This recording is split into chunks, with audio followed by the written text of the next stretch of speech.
ওই যে, ওই তো, ওই বেটা বলাই কি করছে বলো তো ওখানে বসে?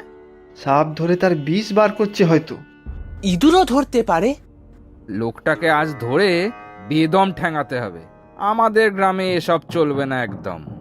সে তো বুঝলাম, কিন্তু মিলনদা, লোকটাকে ধরবে কে? এই অনু, তুই জানা পেছন থেকে একটু উঁকি দিয়ে দেখ তো কি করছে। ও, অমনি আমার ওপর সব ছেড়ে দিলে। আমি দেখতে গেলে যদি আমাকে ধরে ফেলে তখন? না না, আমি কিছুতেই একা যাব না। আহ, কিচ্ছু হবে না, আমরা তো পিছনে আছি নাকি। ওই তো উঠে দাঁড়িয়েছে। এবার মনে হয় এদিকে ফিরবে। ওরে বাবা, হাতে মনে হয় রামদা, ছুরি সব আছে। দেখতে পেলে মুন্ডু খেচাং, বাঁচাও।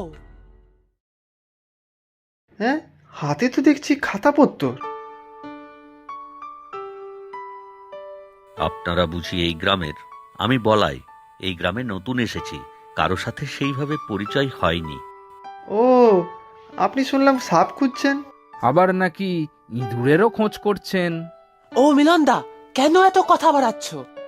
আসলে ভাবছি কাজটা যত তাড়াতাড়ি সম্ভব শেষ করে অন্য গ্রামে চলে যাব। এক জায়গায় বেশি দিন থাকি না আমি। বেটাদের তাড়াতাড়ি ধরে ধরে মারতে হবে। কাকে মারবেন? খুন? সাপের বিষ ইঁদুর মারার ওষুধ দিয়ে? নাকি জাদুটো না? ওরে বাবা! কি সব বলছেন আপনারা? আমি খেতে যে সব বড় বড় ইঁদুরেরা ফসল নষ্ট করে